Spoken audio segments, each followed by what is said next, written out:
muita gente olha para o Vale do Silício e se pergunta por que ali nós temos empresas tão grandes, tão prósperas, né? Na realidade, também temos muitas empresas que fracassaram. Nós temos muitas tentativas e uma minoria de sucesso.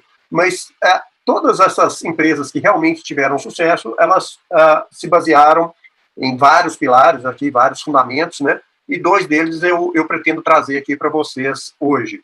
Um pilar é ter um conjunto de métricas, de medidas de sucesso muito fortes, muito controladas, e que servem de direcionamento para a empresa durante toda a existência dela. Não conheço, não há nenhuma dessas grandes empresas prósperas que chegaram até, por exemplo, a abertura de capital, sem que tenha sido feito um controle de métricas muito rigoroso. E também um outro fator de sucesso que é muito importante é a transformação de receitas transacionais em receitas recorrentes, né? O que é isso?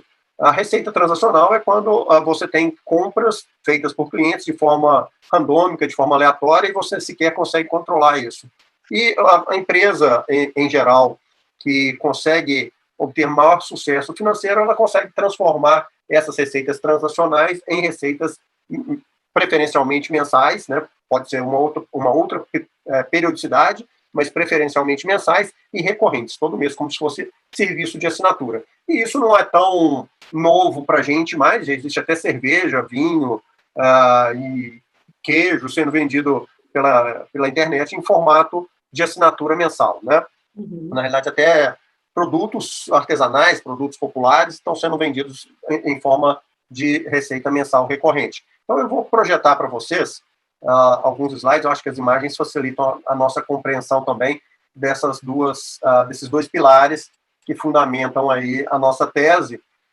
E, enfim, o primeiro ponto dessas métricas, né, eu divido as métricas em duas. A primeira é ter muita atenção ao caixa da empresa. Mesmo empresa sem caixa, ela tem muita dificuldade em superar a crise e até mesmo em prosperar. Por quê? Porque você que está nos assistindo, empreendedora, começou o seu negócio e de uma forma diferente de um colaborador da sua empresa. Normalmente, o empreendedor ele tem um apetite ao risco, né? Você não participou aí como colaborador de uma empresa pública ou privada, porque justamente você tem esse interesse, essa característica nata de querer arriscar. Só que isso é o que move a atividade empreendedora. Só que quando os empreendedores trabalham com o caixa muito baixo, o apetite ao risco também diminui de forma significativa. Sabe por quê? Porque toda inovação, toda mudança, toda transformação exige investimento. E se você tem um caixa muito baixo, se você tem um nível muito pequeno de reservas financeiras, você coloca em risco toda a inovação. E aí, a inovação passa a colocar em risco a existência da própria empresa. E aí o que acontece é que você fica com medo. O empreendedor com medo, ele torna a empresa dele obsoleta a cada dia. Então, existe uma métrica que é muito comum nas empresas, em especial nas empresas de software, né? Que chama-se Cash Runway. Cash é dinheiro, Runway é a pista de decolagem do avião. E o nome é difícil, o nome em inglês, né? Mas traduzindo, é o fôlego financeiro que a sua empresa tem para enfrentar uma crise, para enfrentar uma dificuldade, ou seja, é aquele dinheiro que você tem para pagar suas contas, mesmo que o faturamento seja zero. E a equação disso é muito simples, é o dinheiro que a sua empresa tem no banco e nas aplicações de curto prazo, dividido pelo burn. Burn é queima, né? É o gasto de dinheiro mensal. Então, se você tem, por exemplo, 100 mil reais no banco e gasta 10 mil por mês, o seu cash runway é de 10 meses, ou seja, você poderia sobreviver 10 meses sem faturamento. Na realidade, as empresas brasileiras e as pequenas empresas no mundo inteiro têm esse número muito baixo. Muitas vezes elas não têm o fôlego para suportar aí nem 1 ou 2 meses de momentos difíceis. E o que eu recomendo para você é que tenha no mínimo 3 meses de cash runway.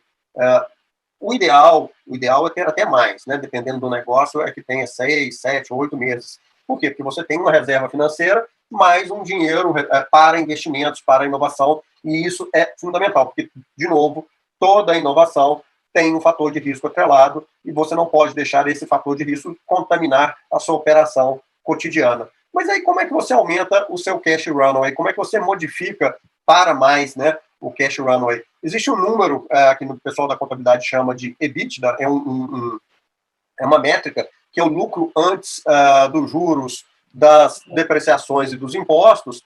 É um nome bonito também, né? Mas é basicamente receita menos custo, menos despesa, né? E como é que você aumenta o fôlego financeiro da sua empresa? Ou aumentando a receita, ou reduzindo custos e despesas. Então, nesse momento que nós vivemos aí de uma pandemia que trouxe impactos econômicos significativos para todos vocês, para algumas empresas mais, para outras menos, é fundamental que a gente compreenda que o mundo é um pouco diferente, né? O que o pessoal tem chamado de novo normal, na realidade é algo que a gente já deveria ter feito anteriormente, mas que as implicações geopolíticas econômicas aceleraram o processo de transformação da sua empresa. Por exemplo, no comércio era muito comum, e ainda encontro pessoas, empresários do comércio varejista, que dizem assim, olha, eu sou próspero porque eu tenho muitas lojas, eu sou próspero porque na minha loja você encontra de tudo, eu tenho aqui um estoque que atende a todas as necessidades, que eu tenho tudo ali que você quiser eu encontro. Pois é, ter muitas lojas significa ter muito custo fixo, e isso é um problema para a geração de caixa, né? Então, qual que é o ponto? É que as empresas, neste momento, elas precisam se tornar mais leves, mais flexíveis, mais ágeis, tanto no aumento, né, no crescimento, quanto no encolhimento. E isso significa o quê? Que o mundo se tornou um mundo multicanal. Não quer dizer que você tenha 20 lojas e que tem que fechar todas. Tem que, agora é só digital. Não é isso. O ideal é que você seja multicanal. Usando uma terminologia mais técnica, é omnichannel, né, presente em todos os canais onde o seu cliente se encontra. Por exemplo, você pode sim ter sua loja física de uma forma mais reduzida, num espaço menor, com a quantidade de lojas menores, mas também pode ter a venda de porta em porta, a venda domiciliar, pode ter a venda pelo Instagram, pelo WhatsApp, pelo seu próprio site de e-commerce, pelos marketplaces, né, como Magazine Luiza, Americanas, Amazon e Mercado Livre, entre outros, né? Enfim, um mundo multicanal. Com isso, você reduz o seu custo fixo, isso acaba melhorando o seu fôlego financeiro e, ao mesmo tempo, usando a tecnologia, o marketing e as informações de contabilidade como fatores de redução de custo e aumento de receita. Por que isso? Porque imagina que você está lá com mercadorias em todos os canais. Não dá para o vendedor colocar sua loja inteira nas costas e ir fazer a venda domiciliar. Isso é inexequível, né? Eu dei um exemplo extremo, mas para deixar claro que cada canal você deve colocar os produtos certos, né? No Instagram, por exemplo, é um público mais selecionado, um público mais exigente, então você tem que colocar ali os produtos, as mercadorias de coleção mais recente, que vendem mais, enfim.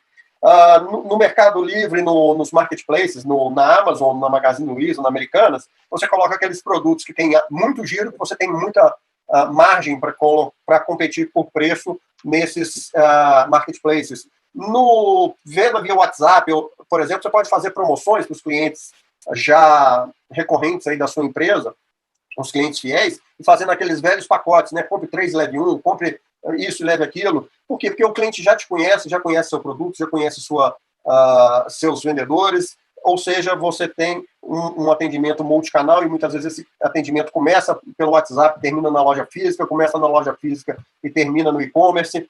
Enfim, é fundamental ter esse processo de omnichannel, que isso ajuda a melhorar o caixa. Mais do que isso, é preciso também ter sistemas que controlem simultaneamente os estoques em cada canal, sistemas que controlem os custos de venda em cada canal, que são custos diferentes, as comissões, né, os preços, e o seu escritório de contabilidade, né, no caso a controller, vai te ajudar como? Fazendo uma precificação melhor para o canal, fazendo uma gestão melhor dos seus estoques, te dando as informações para você fazer essa precificação de forma mais precisa e, obviamente, vendendo mais, reduzindo também seus estoques para melhorar aí o seu capital de giro, né, que é outro componente do cash runway, do fôlego financeiro, ou seja, melhorar o prazo de pagamento, o prazo de recebimento e os estoques, também são 3 formas de melhorar o fôlego financeiro das empresas, porque muitas vezes, eu já vi isso, é normal acontecer, mas não é desejável, as empresas fazerem encomendas de volume muito grande, pagarem de forma à vista para querer para obter um desconto, né? Mas acabam pagando juro para o banco porque elas vendem a prazo, e aí tem que fazer antecipação de recebíveis para poder pagar aquele fornecedor e manter um estoque ali muito alto, que muitas vezes demora 2, 3 meses, até mais, 6 meses para vender. Então, também o pessoal da contabilidade pode te ajudar aí nessa questão do capital de giro, isso é fundamental. Investimento em ativos físicos, hoje em dia, é algo que tem que se pensar 3 a 4 vezes, porque no mundo de hoje, no século XXI, onde o capital intelectual é o capital que mais gera riqueza, né, como a gente mesmo colocou no título da nossa apresentação, o mundo vive de ativos intangíveis, de capital intelectual, e capital intelectual é composto por gente, né, capital humano, capital estrutural, ou seja, as metodologias, as tecnologias, os processos, o software que você tem na sua empresa, e capital de relacionamento, né? E o relacionamento também não é mais só aquele relacionamento pessoal seu e dos seus vendedores, da sua equipe, com os seus clientes. Agora o mundo também é digital. Com tudo isso, você pode melhorar o fôlego financeiro da empresa fazendo vendas, não mais só no seu bairro, na sua cidade, na sua região, mas também para todo o Brasil e talvez até para todo o planeta. E dívida boa e dívida ruim também, né? É bom separar isso. As dívidas boas e ruins não são determinadas somente pela taxa que você toma o crédito. Uma dívida ruim, normalmente, é aquela que supre uma necessidade de gestão, né? Supre uma deficiência de gestão. Por exemplo, comprar à vista e vender a prazo. Uma dívida boa é aquela que tem payback e retorno sobre investimento. A sigla é ROI em inglês. Então, se você pega um dinheiro, investe em novas tecnologias, investe em novos mercados, em novos serviços, cria essas plataformas digitais, né, hoje em dia são bastante acessíveis, coloca isso tudo com mecanismos de autoatendimento, você tem um payback, né, o prazo de retorno desse investimento sobre o capital investido, e, obviamente, aí entra a taxa, porque quanto maior a taxa, maior o payback também, né? Então, taxas pequenas vão gerar payback pequeno. Mas muito mais importante que a taxa é o seu projeto, né? Investir, tomar a dívida para trocar de carro, trocar de apartamento, comprar um sítio ou mesmo para reformar a loja, talvez não seja aí a melhor das opções. E também olhar com muito carinho a distribuição de lucros e os prolabores, porque o prolabore é uma remuneração do salário em função da responsabilidade do cargo que o dono, que o sócio assume na empresa. Então, se você é dono, por exemplo, de um supermercado e trabalha no caixa do seu supermercado, você tem que receber salário de caixa, né? Se você é dono de uma padaria e trabalha no caixa da padaria, você tem que receber salário de caixa de padaria. Agora, a conta é muito simples. Se você fosse contratar alguém para fazer aquilo que você faz na sua empresa, por quanto você contrataria? Isso deveria ser seu prolabore. O resto é distribuição de lucro. Então, uma das coisas importantes que correlata o nosso tema é prepare pessoas para te substituir, para você ter uma visão mais tática, mais estratégica da sua empresa. E aí sempre cai naquele problema, né? Mas eu tenho que tomar conta do caixa, eu tenho que tomar conta de tudo, porque senão vão me roubar, vão me levar meu estoque, vão furtar mercadorias, vão fraudar meu caixa.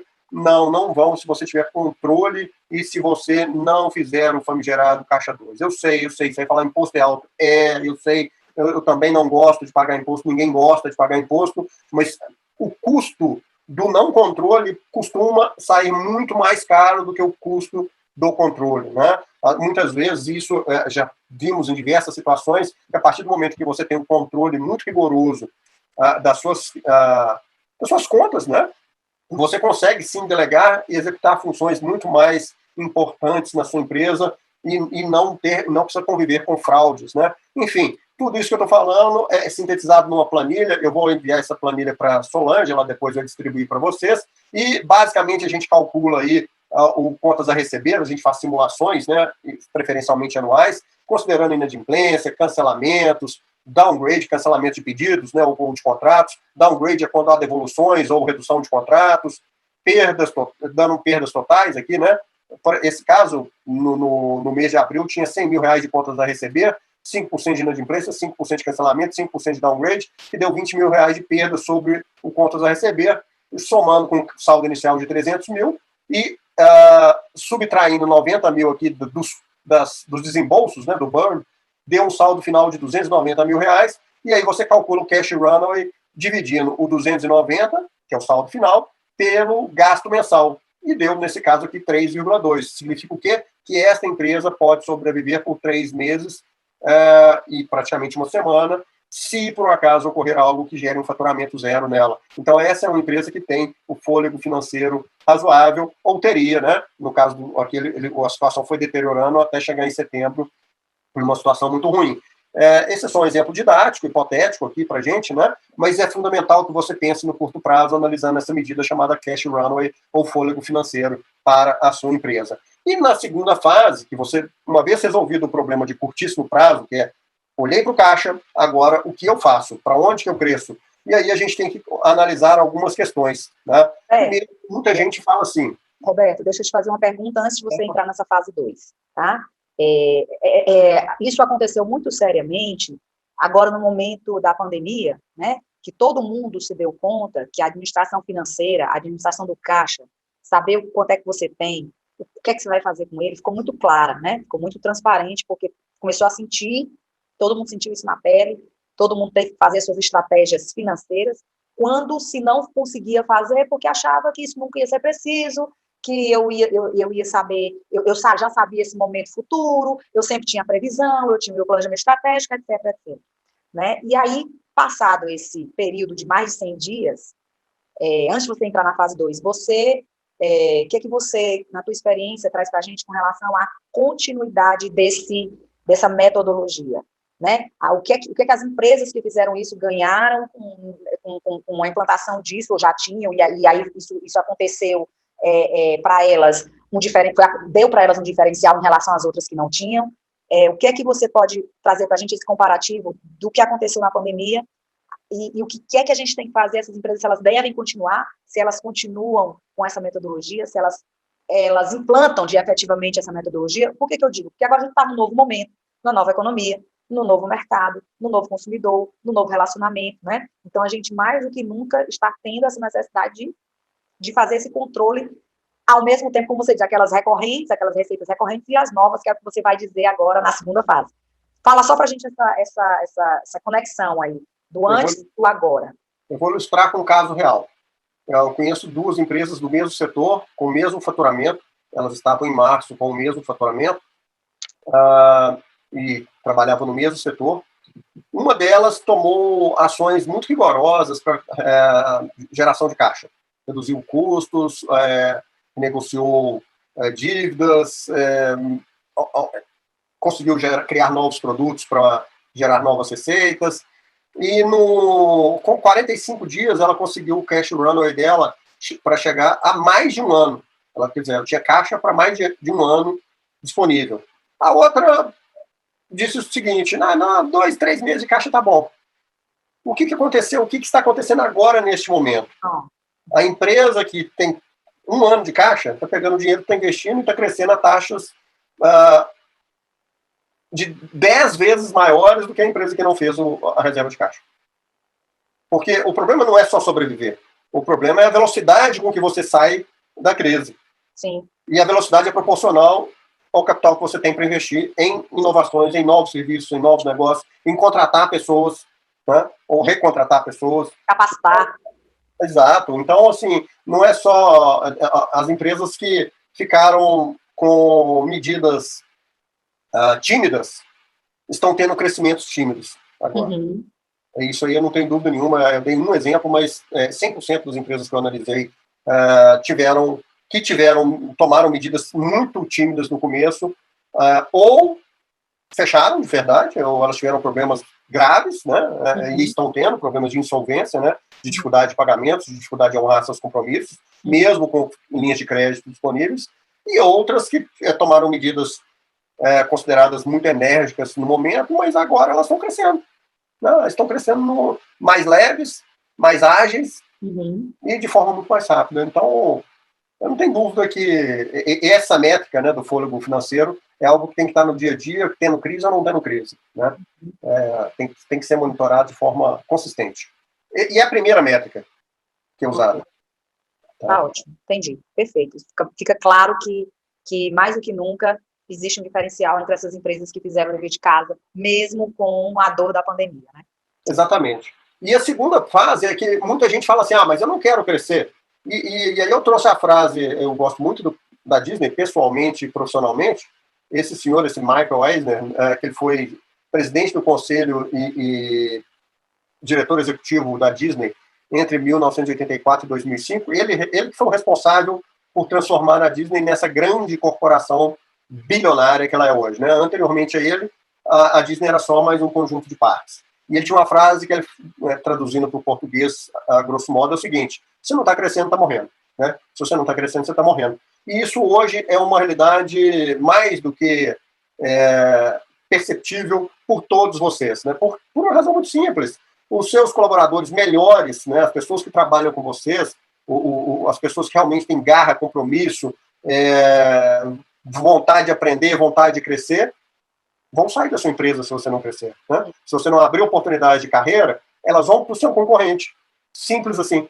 Né? E elas não têm mais a paciência que os nossos pais, os nossos avós, e mesmo a gente tinha de ficar a vida inteira numa empresa e aposentar e esperar chegar, né, até o final da vida naquela mesma empresa. As pessoas querem crescimento rápido. Então, se você não cresce rápido, você vai ficar com as pessoas que também não querem crescer rápido. Então, não reclame se o seu vendedor não está entusiasmado, se o seu funcionário não está compromissado, se ele larga a caneta 5 horas da tarde, 6 horas da tarde, vai para casa, não importa a tarefa que ele tem a fazer. O principal responsável por isso é você, porque a liderança transmite para a sua equipe a cultura. E se você não tem uma cultura de crescimento, é óbvio, né, que você não terá colaboradores que tenham essa cultura de crescimento. A grande questão é como crescer, né? E aí eu tenho que explicar alguns conceitos que eu vou ilustrar com uma história, uma historinha.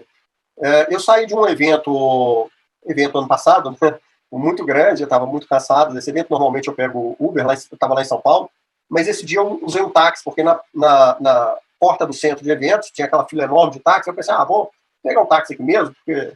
E eu também estava falando no telefone, aí não queria interromper a ligação. Entrei no táxi, disse para ele qual hotel que eu iria, para o taxista, e assim que eu terminei a ligação, ele me perguntou o seguinte: o senhor se importa de eu fazer algumas perguntas? Eu falei, claro que não, fique à vontade, o que eu puder ajudar, eu estou disponível. O taxista me falou então o seguinte: eu saio de casa às 5 horas da manhã e volto quase meia-noite, eu não tenho medo de trabalhar. Por que eu trabalho tanto e ganho tão pouco? Aí eu voltei as perguntas para ele. Primeiro, quanto tempo que você ficou na fila do táxi para pegar um passageiro? Ele me disse o seguinte: olha, eu fiquei 1 hora. E nessa 1 hora, se você tivesse com passageiros aqui na cidade de São Paulo rodando, quanto de dinheiro que você faria? R$100. Uhum. Pois é, você acabou de pegar uma corrida aqui de R$30, gastou R$100 para conseguir um passageiro. Quer dizer, que você teria que, no mínimo, comigo, pegar uma corrida, 3 ou 4 corridas, para valer a pena para você esse custo de aquisição de clientes. E o que você vai fazer para amanhã cedo? Mais cedo eu vou para o aeroporto, eu pegar seu cartão e lembrar de você. Aí ele falou assim: eu te levei pelo caminho certo. Eu falei, tá, você não me roubou. É uma situação que todo mundo espera em qualquer relacionamento, seja profissional ou pessoal, se não enganar o outro. Eu fui educado. Tá, cordialidade e educação também, todo mundo espera um do outro. Eu te levei para o lugar certo. Tá, você cumpriu sua obrigação. Então, assim, ele ficou sem resposta. E, na realidade, o custo de aquisição de clientes, de qualquer empresa, de qualquer negócio, é todo o gasto que você tem com marketing e vendas num determinado período, no mês, por exemplo, dividido pela quantidade de novos clientes que você tem naquele mês. E, matematicamente, você pode comprovar que o custo de adquirir um cliente é sempre maior do que o custo de fazer uma nova venda para o mesmo cliente. Né? E isso nos remete a um conceito, outro conceito, chamado Lifetime Value. Lifetime é o ciclo de vida do cliente, o valor do ciclo de vida. No caso meu com o taxista, o meu Lifetime Value para ele foi de R$30.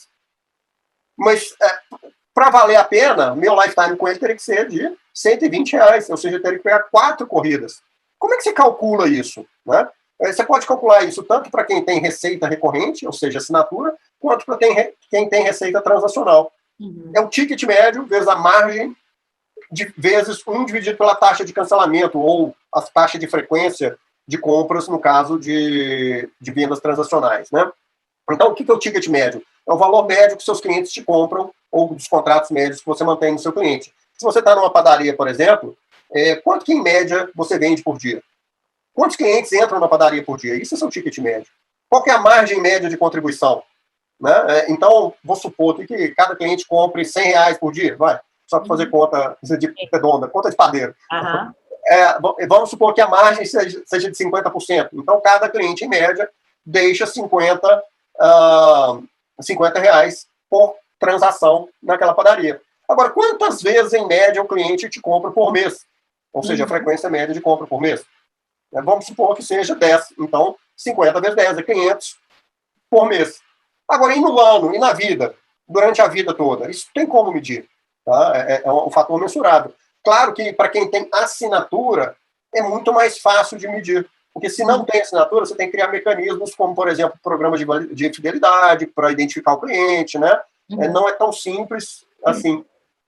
Mas é importante que você crie, né, na sua loja, mesmo que você não tenha serviços de assinatura, esses mecanismos que vão te ajudar a mensurar o lifetime value dos seus clientes. E hoje em dia já existem até serviços terceirizados de pontuação, né? Que a pessoa passa o número do celular ou o número do CPF e registra toda a compra, e aí ele consegue até prêmios, né, descontos, enfim, isso tem como se fazer no comércio também. Mas o que o pessoal está fazendo? Migrando também da venda transacional para a venda por assinatura. Por quê? Porque além de ter mais previsibilidade, facilita, aumenta o lifetime value e facilita a mensuração. Né? Então, muita gente, como eu disse, já está vendendo até produtos orgânicos, chás, material de academia, né? Enfim, tudo hoje se vende por assinatura. É só a questão de criar um modelo de negócios diferente para você. É fácil fazer isso? É claro que não, né? Tudo na vida é difícil, né? O único lugar onde o sucesso vem antes do trabalho é no dicionário. Né? Muito trabalho. E aí você calcula o lifetime value total da sua empresa, ou seja, quanto que sua empresa tem, assim, vamos dizer, de percepção ou de estimativa de valorização. É o ticket vezes a margem, vezes a frequência de compra ou a taxa de cancelamento invertida, vezes a quantidade de clientes. E aí você tem o valor total da empresa. Eu fiz aqui algumas simulações, né, no caso aqui de uma empresa de contratos. E ela tem uma receita anual de 595 mil, a margem operacional de 52%, consegue 4 clientes novos por ano, o ticket médio mensal de 1.100, uma taxa de cancelamento aqui de 9% ao ano, né? Então, isso dá um lifetime em anos de 11 anos, se fosse meses, seria meses, né? Se fosse uma taxa de cancelamento mensal, aqui daria em meses. O lifetime value de cada cliente é 42 mil e o lifetime value total da empresa é 42 mil vezes a quantidade de clientes que está aqui, 45 clientes. Então, dá 42, dá 1.920 mil reais. Como que você melhora a empresa? Aumentando o ticket médio, ou seja, aumentando o valor dos contratos ou as compras feitas em cada visita do cliente ao seu ponto de venda. Você pode também aumentar a eficiência operacional, melhorar suas margens. Você pode aumentar a lealdade, diminuindo a taxa de cancelamento ou aumentando a frequência de compra, e aumentar a base de clientes. Então, são 4 estratégias básicas que determinam o aumento do lifetime value total da sua empresa. Ou seja, quais são as medidas que definem uma estratégia de crescimento sustentável de longo prazo e que vão aumentar significativamente o valor da sua empresa. Primeira medida, o lifetime value. Segundo, cash runway. Terceiro, o EBITDA. O que acontece? Todas essas medidas, elas geram 4 estratégias básicas. Aumentar a venda na base, ou seja, vender mais para os mesmos clientes, aumentar a eficiência operacional, fidelizar ou expandir a base de clientes. Sugestão, faça uma coisa de cada vez. Não dá para fazer todas elas. E uma vez que você definiu seu objetivo, por exemplo, meu objetivo é aumentar a quantidade de clientes, meu objetivo é aumentar o ticket médio, meu objetivo é aumentar a fidelidade. Aí você define, usando essa metodologia também, que é super simples, que foi inventada pelo pessoal do Google, eu vou aumentar a minha base de clientes medindo alguns itens chaves, alguns resultados chaves. E aqui eu montei uma tabelinha só de exemplo, né? Eu vou aumentar minha base de cliente medindo os visitantes, os leads e os contratos. Visitantes no site, né? Os leads são aquelas oportunidades geradas e os contratos que eu fechei. Qual que é a periodicidade de medida, qual que é o valor base, qual que é a meta e qual que é o valor atual. Isso é medindo o progresso. Ou seja, faz uma gestão transparente com esse negócio chamado OKR, né? Objetivo e resultados chaves. Ele é simples de ser feito, é muito simples, mas funciona. Né? E tem que ser feito a partir de uma gestão realmente à vista para o pessoal, tanto de operação quanto de gestão, entender qual é a situação de cada um dos resultados chaves e você atingir o objetivo que você planejou. Uma vez atingido o objetivo que você queria, por exemplo, conseguir lá 1.000 clientes, 500 novos clientes, a partir de uma base 500, né? Você pode passar por uma outra estratégia, que pode ser aumentar o ticket médio, né? Enfim, essas são as métricas básicas de uma empresa bem-sucedida lá no Vale do Silício.